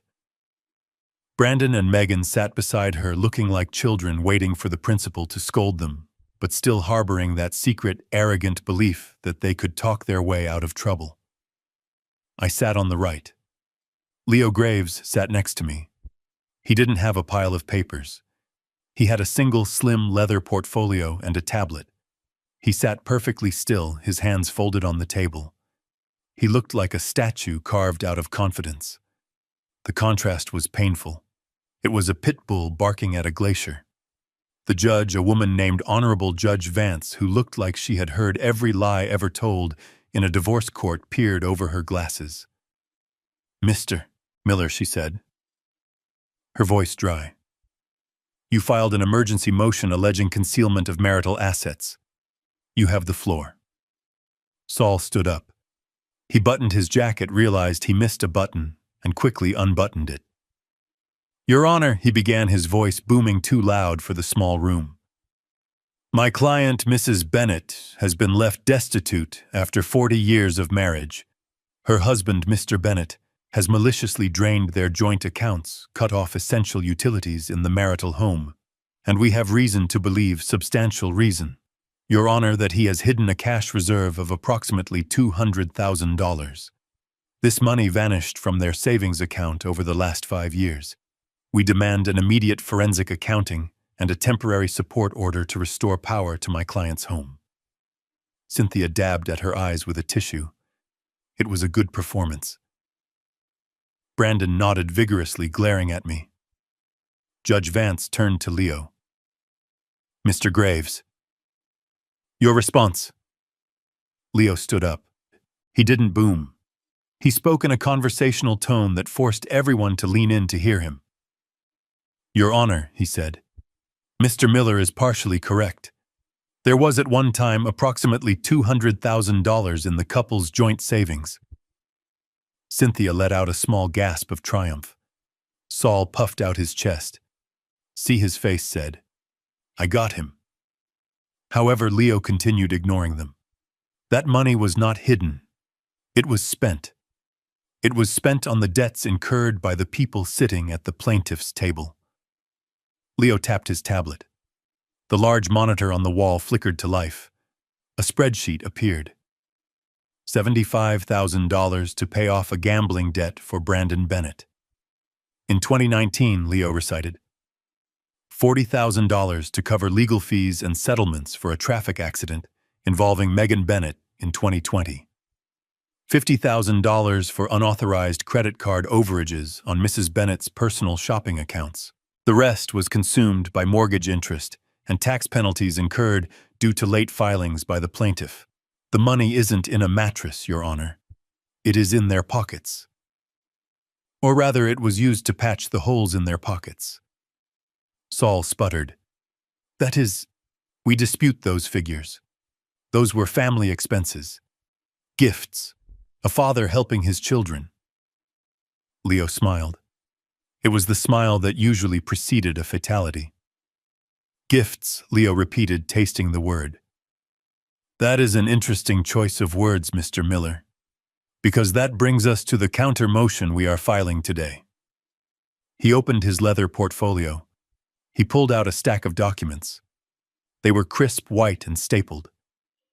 You see, Your Honor, Leo said, walking toward the bench to hand the documents to the judge. Mr. Bennett is a meticulous man. He works in logistics. He believes in paper trails. Over the last 5 years, every time his adult children came to him for a bailout, as they called it, or seed money, or rent assistance, Mr. Bennett did not frame it as a gift. He framed it as a loan. I watched Brandon. He was frowning. He looked confused. Leo turned to look at my son. Brandon, do you remember when you asked your father for $30,000 to start that dropshipping business in 2021? Brandon blinked. Yeah, he gave it to me. And do you remember signing a document before the transfer was authorized? Leo asked. A document your father said was for tax records. Brandon shrugged. Yeah, just a standard form. It was a promissory note. Leo said, his voice dropping an octave. A legally binding demand note carrying an interest rate of 3% compounded annually, callable upon demand or upon the dissolution of the guarantor's estate. Brandon's mouth fell open, and Meg and Leo continued, turning to my daughter. The rent assistance, the car payments. For every check your father wrote, you signed an acknowledgement of debt. You probably thought it was just Dad being bureaucratic. You didn't read the fine print, did you?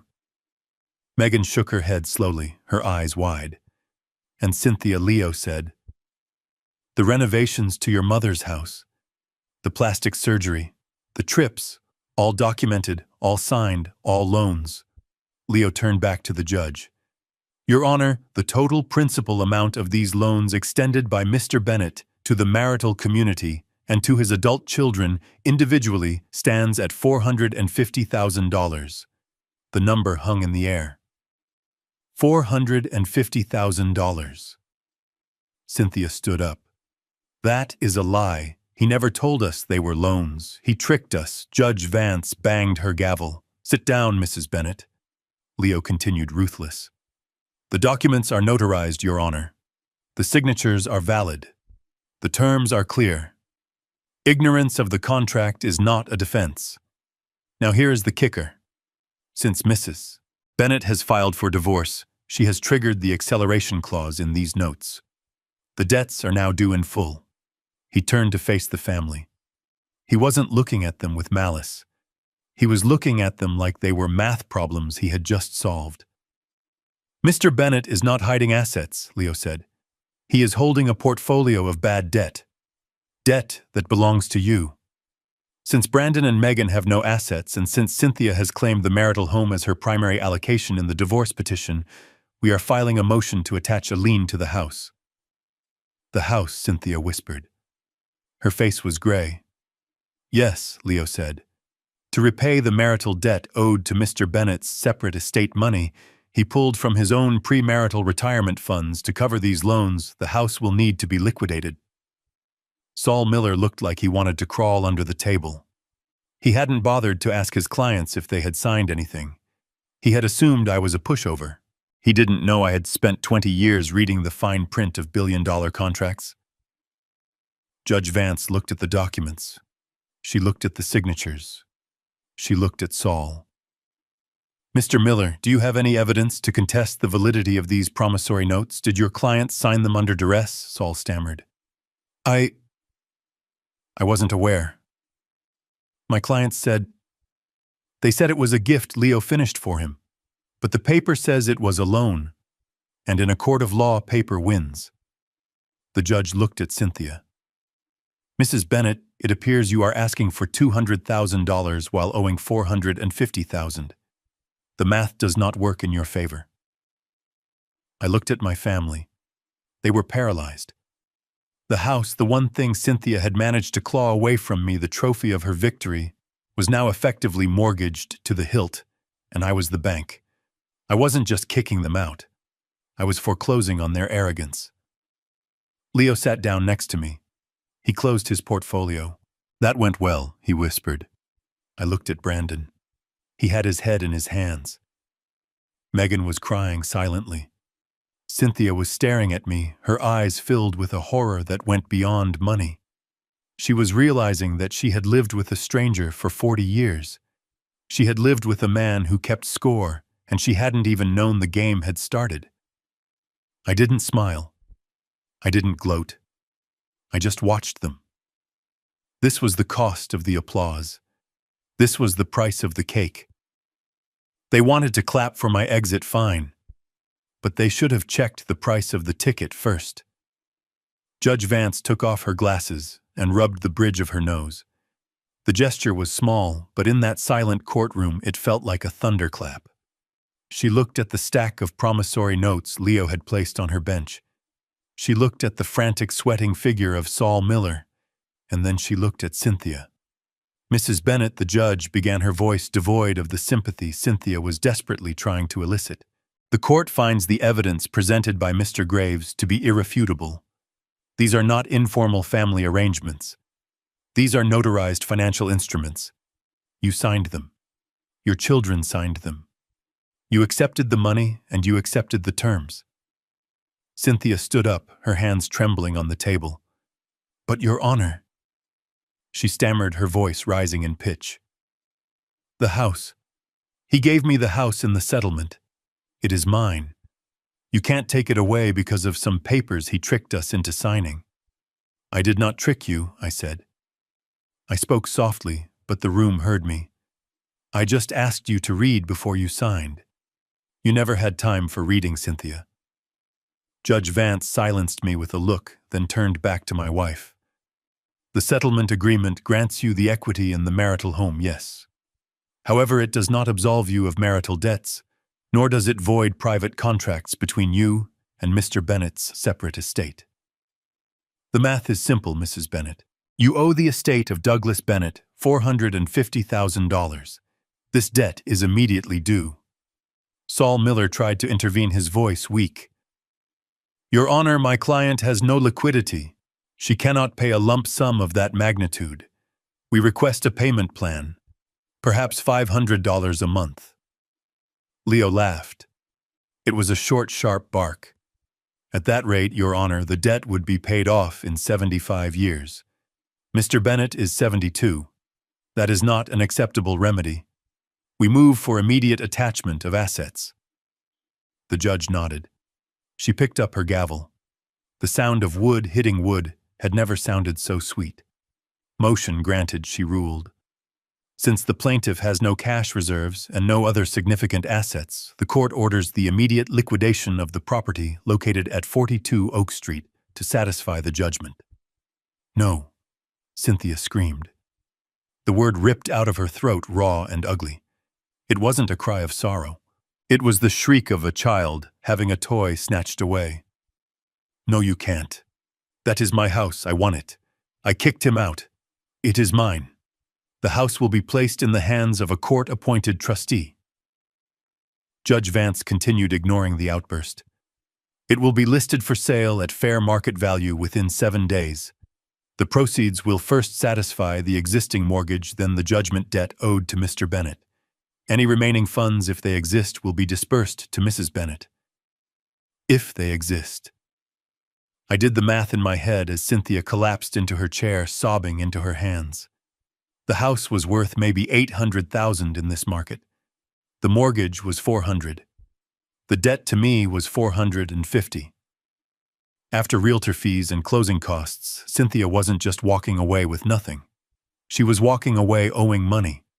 She was technically underwater on the prize she had destroyed our marriage to keep. She looked at me then. Her mascara was running in black streaks, cutting through the expensive foundation she had bought with my money. Her eyes were wild. "You did this," she hissed, pointing a shaking finger at me. "You planned this. You let me take the house just so you could take it back. You are a monster. I stood up. I buttoned my Italian suit jacket. I picked up my phone. I didn't plan for you to borrow money you couldn't pay back, Cynthia, I said. I didn't plan for you to divorce me. I didn't plan for you to throw my clothes in the mud. You did all of that. I just kept the receipts. Brandon and Megan were staring at their mother with a look of absolute horror. They realized in that moment that the safety net was gone. The house wasn't a sanctuary anymore. It was just a pile of bricks that was about to be sold to the highest bidder. They weren't heirs to a fortune. They were defendants in a debt collection. Court is adjourned, Judge Vance said. I walked out of the courtroom without looking back. Behind me, I could hear Cynthia wailing a high, thin sound of total defeat. She had wanted to be a rich, independent woman. Now she was just a homeless debtor with an expensive dress and a very cheap lawyer. And I was going to lunch. The ride back from the courthouse was silent for exactly 3 minutes. They were all crammed into Brandon's 3-year-old BMW, the one he had managed to keep only because the repossession truck hadn't found it yet. Cynthia was in the passenger seat, still clutching the tissue she had used to fake cry in court, but now the tears were real hot and angry. Megan and Brandon were in the back, squeezed together like children being punished. The air inside the car was thick with the smell of defeat and cheap cologne. Then Brandon hit a pothole. The car jolted, and the dam broke. "Nice going, Mom," Brandon sneered from the back seat. His voice was laced with a venom I had never heard him use on her before. "You said he was bluffing. You said he was hiding cash in a mattress. You said we were going to get paid today. Instead, we just lost the house. Shut up, Brandon." Cynthia snapped, spinning around in her seat. Her face was mottled red. "Don't you dare talk to me like that. I did this for us. I did this so we could be free." "Free," Megan laughed. It was a high, hysterical sound. "We aren't free, Mom. We are homeless. I am sleeping on a futon that smells like cat pee because you convinced me to treat Dad like garbage. You said he was weak. You said he would fold. Well, guess what? He didn't fold. He crushed us. It is not my fault he tricked us." Cynthia screamed. She hit the dashboard with her fist. "He made us sign those papers. He manipulated us. He didn't make you buy a $4,000 purse last month," Brandon shouted. "He didn't make you get that facelift. That is why we are in debt, Mom. Because you spend money like you are royalty. And now Dad wants it back. $450,000. Do you have that in your purse?" "I spent that money on this family," Cynthia yelled back. "I made this house a home. I gave you everything." "And what did you do, Brandon? You gambled away 30 grand on a drop shipping scam. Don't think I don't know. Dad told me. He paid it off so you wouldn't go to jail. And you," Megan Cynthia continued, turning her rage on her daughter. "You and your influencer career. Dad paid your rent for 5 years. 5 years. And you never once thanked him. You just asked for more. You are parasites. Both of you." "Parasites," Megan shrieked.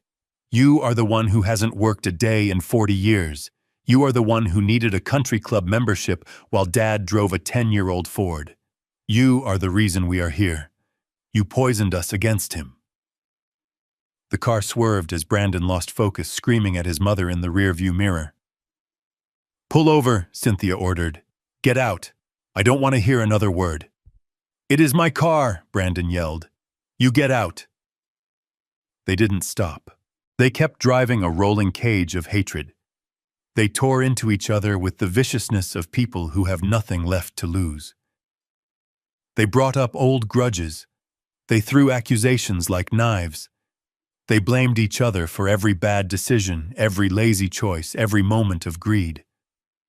By the time they pulled into the driveway of the house that wasn't theirs anymore, the family was dead. They weren't a unit. They were 3 drowning people fighting over a life raft that had already sunk. They walked into the house separately. They didn't speak. They went to separate rooms and slammed the doors. But the walls were thin, and the house was silent without the hum of electricity. They could hear each other breathing. They could hear the sound of their own ruin. And for the first time in their lives, there was nobody coming to fix it. No check in the mail. No dad to smooth it over. Just the cold, hard silence of consequences. 5 months is a long time in the world of finance, but it is an eternity in the world of poverty. For me, the last 150 days had been a blur of board meetings, charity galas, and the quiet satisfaction of watching my net worth tick upward on a digital screen. For my son Brandon, however, time had moved in reverse. He had gone from a man who thought he ruled the world to a man who delivered lunch to the people who actually did. I didn't see him at first. I was stepping out of the private elevator in the lobby of the Sterling Tower. It was a Tuesday, just after noon. The lobby was busy with executives rushing to power lunches and assistants carrying coffees that cost more than Brandon's hourly wage. I was wearing a bespoke charcoal suit from a tailor in Milan, the kind of fabric that doesn't wrinkle paired with a silk tie that shimmered under the chandeliers. I checked my watch, a Patek Philippe I had finally taken out of the safety deposit box. My driver was waiting outside to take me to a meeting with the city council regarding my new foundation. Then I heard a commotion near the reception desk. There was a man standing there arguing with the concierge. He was wearing a neon green vest over a stained hoodie. He was holding a grease-spotted paper bag from a discount burger joint. He looked tired. His face was gaunt, the arrogant puffiness of the last few years, replaced by the hollow cheeks of someone who skips meals to pay for gas. He was shouting about a tip about how the customer on the 12th floor hadn't buzzed him in. I stopped. The voice was familiar. It lacked the bluster of the country club, but the whine was unmistakable. I watched as the concierge, a man named Arthur, who had zero patience for nonsense, pointed toward the service exit. The delivery man turned around, his shoulders slumped in defeat. He adjusted his cap, trying to hide his face, trying to disappear into the floor. That was when he saw me. Brandon froze. The bag of burgers slipped from his fingers and hit the marble floor with a wet thud. A cup of soda burst open, creating an expanding puddle of brown liquid around his worn-out sneakers. He didn't move to pick it up. He just stared. He looked at my shoes. Hand-stitched Italian leather. He looked at my suit. He looked at the way the light caught the silver in my hair. Hair that was no longer messy from warehouse dust, but styled by the best barber in the city. He looked at me not as his father, but as a stranger who looked like his father, only upgraded in every conceivable way. He opened his mouth to speak, to say "Dad," to ask what I was doing there, but the words died in his throat. He was paralyzed by the sheer impossibility of the image. In his mind, I was supposed to be sleeping on a park bench. I was supposed to be broken. I wasn't supposed to be the king of the castle he was trying to deliver a $5 burger to. "Mr. Bennett," the doorman said, stepping forward and ignoring the mess Brandon had made. "Your car is ready, sir. Shall I have the staff clean this up?" He gestured disdainfully at the spill and at my son. "No need, Carl," I said, my voice carrying across the silent lobby. "Let him clean it up. It is his job, after all." I didn't stop walking. I didn't smile. I didn't wave. I walked right past him. I was close enough to smell the stale fryer grease on his clothes. I heard him gasp a sharp intake of breath as the reality of my identity slammed into him. I walked through the automatic doors and into the bright sunlight where my driver held the door of the Bentley open. As the car pulled away, I glanced out the tinted window. Brandon was on his knees, wiping up soda with a napkin, staring out at the street with a look of absolute shattering realization. He finally knew, and the knowledge was going to eat him alive. Brandon didn't finish his delivery route that day. I know this because the tracking app for his burger delivery job showed him idling in an alleyway 3 blocks from the Sterling Tower for 45 minutes. He was sitting on the curb, his hands trembling, staring at the cracked screen of his phone. He wasn't looking for a new order. He was looking for me. For years, if you searched my name, you would find nothing but a white pages listing and maybe an old high school yearbook photo. I had been a ghost by design. But today was different. Today, Leo had authorized the corporate press release. My son typed Douglas Bennett into the search bar, and for the first time in his life, the algorithm didn't ignore me. It screamed. The first result wasn't an obituary or a foreclosure notice. It was a headline from the Financial Times. It read, "The Shadow Architect Retires. Global Logistics finalizes historic $15 million vesting package for senior strategic advisor Douglas Bennett." Brandon must have read it 3 times. He must have wiped the grease from his screen to make sure he wasn't hallucinating. He clicked the link. The article detailed everything. It described a man who had revolutionized supply chain algorithms. It spoke of a 20-year career operating in the highest echelons of corporate strategy. And then in the 3rd paragraph, it delivered the numbers that would stop his heart.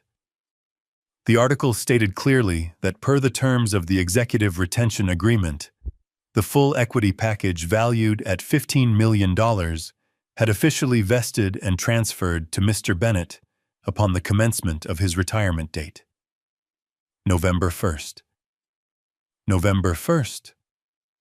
I imagine Brandon froze. I imagine the blood drained from his face until he looked like a corpse. He knew that date. He knew it because his mother had circled it on the kitchen calendar for months, not as the day I got rich, but as the day she would finally be free of me. He called Cynthia. He called Megan. They huddled together over the phone in that dark, cold house I used to pay for. They pulled out the divorce decree, the document they had celebrated like a trophy. They looked at the date stamp next to the judge's signature, October 31st. Then they looked back at the article. November 1st. It wasn't a matter of months or years. It was a matter of hours. The math hit them like a physical blow. If they had waited until the sun came up the next morning to serve me those papers, if they had let me finish my speech, if they had eaten the cake instead of throwing the folder into it, the $15 million would have been marital property. Cynthia would be entitled to half. $7.5 million. But because they were cruel, because they were impatient, because they wanted to humiliate me on Halloween, they had severed the legal tie exactly 1 day before the money arrived. They had locked themselves out of the vault right before the time lock opened. Cynthia must have screamed. It wouldn't have been a scream of anger this time, but of pure, agonizing regret. She realized that her greed hadn't just cost her a husband. It had cost her a fortune. She had traded $7.5 million for a moment of applause and a slice of ruined cake. They stared at the phone screen, realizing that the man they called a loser was the biggest winner in the city, and they were the ones who had handed him the prize. The intercom in the penthouse buzzed at 7 p.m. It was Carl from the front desk. His voice was polite, but I could hear the strain of a man trying to maintain order in a chaotic situation. "Mr. Bennett," he said, "I apologize for the disturbance, but there is a group of people here claiming to be your family. They are refusing to leave. They are making quite a scene, sir. Shall I call the police?" I looked at Leo. He was finishing a plate of sushi we had ordered in. He shrugged. "It is the final act, Doug," he said. "You might as well watch it." "Let them stay," Carl, I said into the intercom. "I am coming down." I checked my appearance in the mirror. I was wearing a navy cashmere sweater and charcoal slacks. Casual wealth. The kind of clothes that whispered comfort instead of screaming for attention. I looked rested. I looked like a man who slept on high-thread count sheets. I took the private elevator down. As the numbers counted backward from 40 to 1, I prepared myself. I wasn't preparing for a fight. I was preparing for a performance. When the elevator doors slid open, the lobby of the Sterling Tower had been transformed into a theater of the absurd. My family was clustered near the fountain in the center of the atrium. They looked like refugees from a failed reality show. Cynthia was wearing the same coat she had worn to the pawn shop, but she had tried to fix her hair. It was brittle and sprayed into a helmet of denial.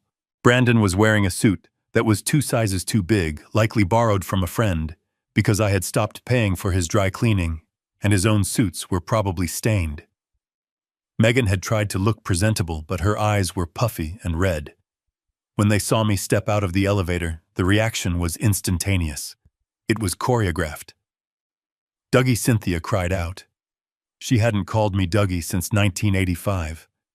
She ran toward me, her heels clicking frantically on the marble.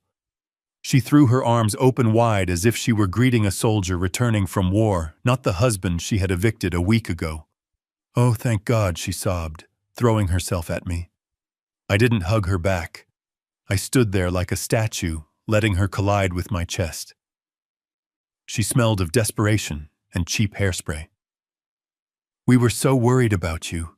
We saw the news. We saw the article." She pulled back her hands, gripping my arms, her nails digging into the cashmere. She looked into my eyes, searching for the man she used to manipulate. "Why didn't you tell us?" she wailed. "Why did you make us suffer like this?" Behind her, Brandon and Megan shuffled forward. They didn't look me in the eye. They looked at the floor, at the walls, at the gold fixtures. They were assessing the loot. "Hi, Dad," Brandon mumbled. "We missed you." "We really did," Megan added, sniffing loudly. "It hasn't been the same without you." I looked at them. I looked at the doorman, Carl, who was standing by the desk with his arms crossed, watching with a mixture of pity and disgust.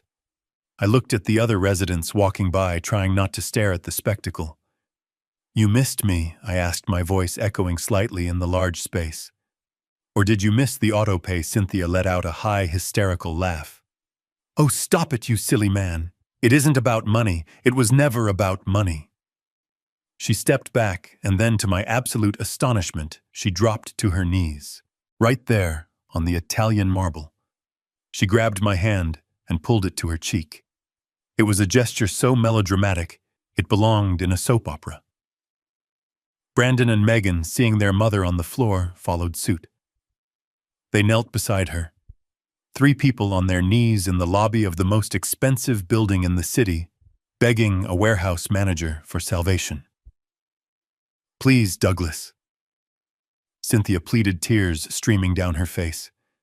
Tears that might have even been real, fueled by the terrifying prospect of poverty. "Come home. We can forget all the nastiness. The divorce papers." I didn't mean it. It was a cry for help. I was just so lonely. She looked up at me, her eyes wide and imploring. And then she said the thing that almost made me laugh out loud. "I knew, Douglas," she whispered loudly. "I always knew you were special. I knew you had money. I knew you were successful. You knew I asked." "Yes," she insisted, nodding vigorously. "All those years I complained about you being cheap. I was just testing you. I wanted to help you save. I wanted you to be frugal so we could have this future. I pushed you because I believed in you. I was protecting our fortune, don't you see? I treated you like that, to keep you humble. It was for us." I stared at her. The audacity was breathtaking. She was rewriting history in real time. She was trying to turn 40 years of selfishness into a noble sacrifice. She was trying to convince me that her cruelty was actually a form of financial planning. "We are a family," Brandon said from the floor. "Families fight. But we stick together, especially now that I have $15 million, I thought." "We love you, Dad." Megan whined. "Please let us come upstairs." "It is cold outside." I looked down at them. They were pathetic. They were broken. But they weren't sorry. They were just hungry. They looked at me and saw a meal ticket. They saw a way to get the Porsche back, a way to get the penthouse view, a way to erase the last week of consequences. "Get up," I said. My voice was low and hard. They scrambled to their feet, smiling, thinking they had won. Thinking the old Douglas, the soft Douglas, had returned. Cynthia wiped her eyes, already smoothing her dress, already planning how she would redecorate my penthouse. "Oh, thank you, darling," she gushed. "I knew you would understand. Let's go upstairs. We have so much to plan. I didn't move toward the elevator. I didn't invite them in. I took a step closer to Cynthia. I invaded her personal space just like she used to invade mine. I needed to deliver the final blow, and I wanted to make sure she heard every syllable. "You are not coming upstairs, Cynthia," I said. "You are never stepping foot in this building again." Her smile faltered. The light in her eyes flickered and died, replaced by a confusion that was almost painful to watch. "But darling," she stammered, "you said welcome to the real world." "I thought you meant—" "I meant the world where actions have consequences," I interrupted.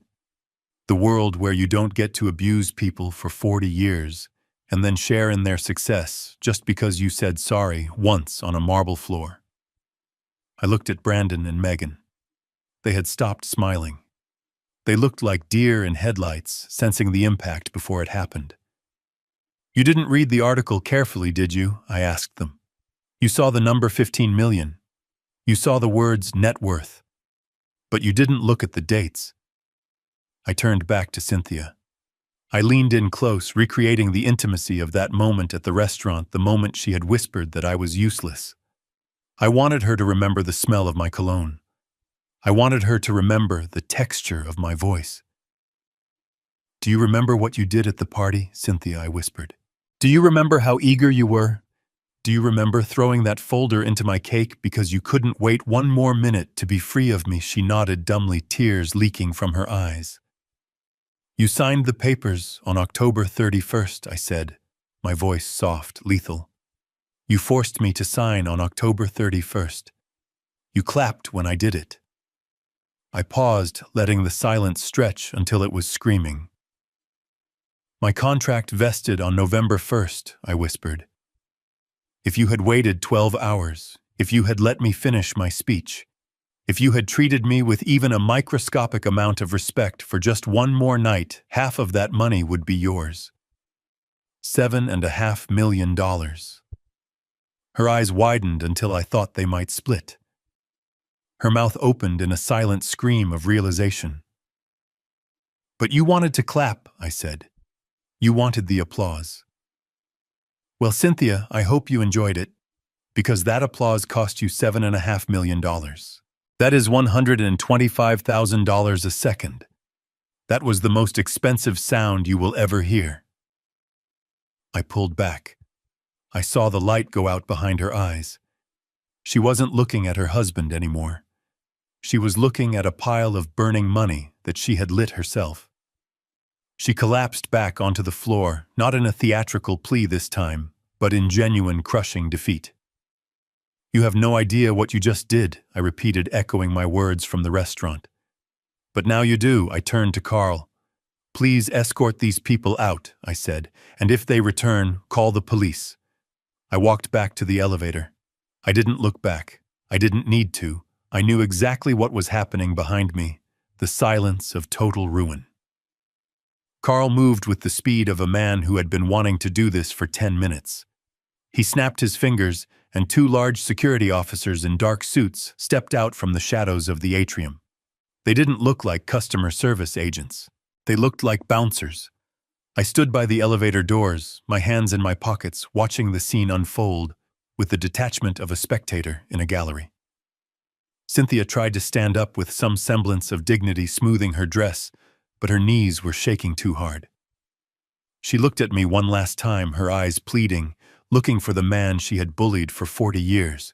He wasn't there. "Please, sir," Carl said, his voice dropping an octave as he stepped in front of Brandon. "You need to leave the premises immediately."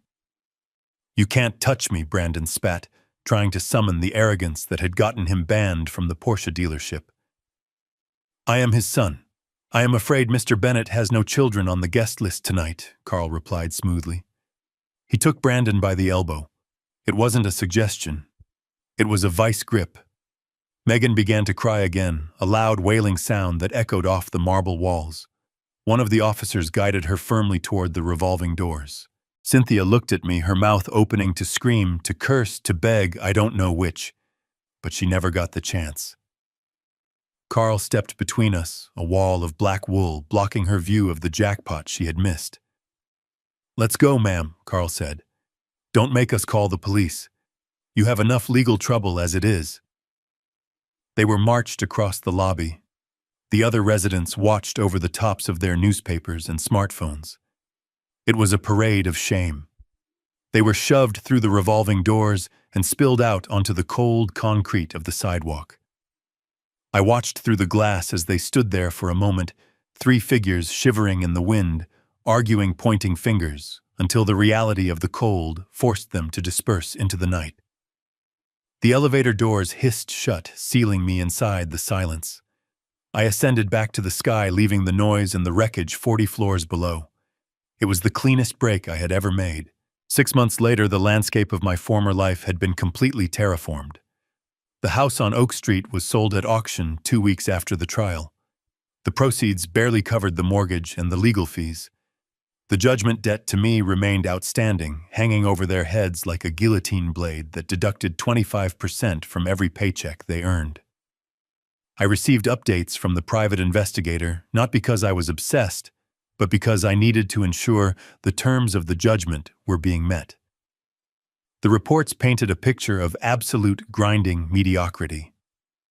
Cynthia was living in a studio apartment above a laundromat on the east side of the city. It was the kind of neighborhood she used to make fun of when we drove through it. She was working as a cashier at a discount grocery store. I went there once just to see. I wore a hat and sunglasses and watched from the end of the aisle. I saw her scanning cans of soup, her hands dry and cracked, arguing with a customer over a 50-cent coupon. She looked older. The Botox had worn off, and the bitterness had settled into the lines of her face. She wasn't traveling to Europe. She was traveling to the end of her shift. Brandon and Megan had fared no better. The stress of the debt and the blame had shattered whatever fragile bond they had as siblings. They didn't speak to each other. They didn't speak to their mother. Brandon was working double shifts at a construction site, his soft hands blistering his dreams of being a tech mogul, replaced by the reality of pouring concrete to pay off a father he had mocked. Megan was working as a waitress at a diner wearing an apron instead of designer clothes, serving people who had fewer followers than her, but more money in the bank. They were living the life they had always feared, the life they thought I was living. They were tired. They were broke. And they were alone.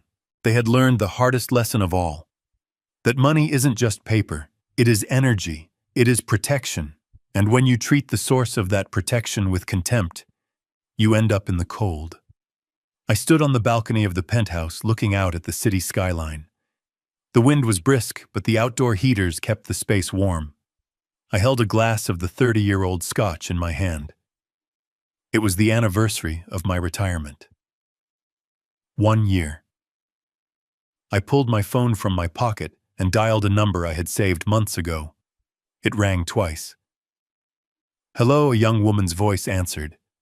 She sounded tired. It was Sarah. She was the night nurse who had taken care of me last year when I had my appendix removed. My family hadn't visited once. Sarah had sat with me, brought me extra blankets, and listened to me talk about logistics when the morphine made me loopy. She was kind. She was genuine. And she had mentioned she wanted to go to medical school but couldn't afford the tuition. "Hi, Sarah. This is Douglas Bennett," I said, "the patient from room 304. "Oh, hi, Mr. Bennett," she said, her voice brightening. "Is everything okay? Are you feeling ill?" "No, Sarah." "I am feeling fantastic," I said. "I am calling because I have a business proposition for you. Or rather, a gift." "A gift?" she asked, confused. "I established a scholarship fund today," I said, looking at the lights of the city. "It is designed to cover full tuition books and living expenses for deserving medical students. You are the first recipient." There was silence on the line. Then a small gasp. "Mr. Bennett, I don't know what to say." "Why?" "Because you asked me if I was in pain," I said softly. "You didn't ask me what I did for a living. You didn't ask me what kind of car I drove. You just treated me like a human being. That is a rare currency, Sarah, and I believe in rewarding it." She started to cry. It was a good sound, a clean sound. It wasn't the manipulative sobbing of my ex-wife. It was the sound of a life changing. I hung up a few minutes later. I put the phone down on the railing. I took a sip of the scotch. People ask me if I am lonely. I live in a 4,000 square foot apartment alone. I eat dinner alone. I travel alone. I looked out at the vast, glittering grid of the city. I thought about the noise of my old life, the complaints, the demands, the constant low-level hum of disrespect. It was gone. All of it. I wasn't lonely, I was free. I had traded a crowded room of traitors for the solitude of a king. I took a deep breath of the expensive, high-altitude air. It tasted like victory. The biggest mistake my family made wasn't divorcing a rich man. It was failing to value a good man. They spent 40 years chasing a lifestyle they couldn't afford, convinced that happiness was something you bought. But standing here on this balcony, I finally understand the truth. You cannot inherit dignity. You cannot buy loyalty. And if you have to pay someone to love you, you are already bankrupt. I learned that silence is the loudest answer you can give to disrespect. I learned that walking away isn't quitting, it's surviving. And most importantly, I learned that the best revenge is simply living a life they can no longer touch. If you enjoyed this story of justice, please hit the like button and subscribe to the channel for more stories of truth and consequence. And let me know in the comments, would you have forgiven them?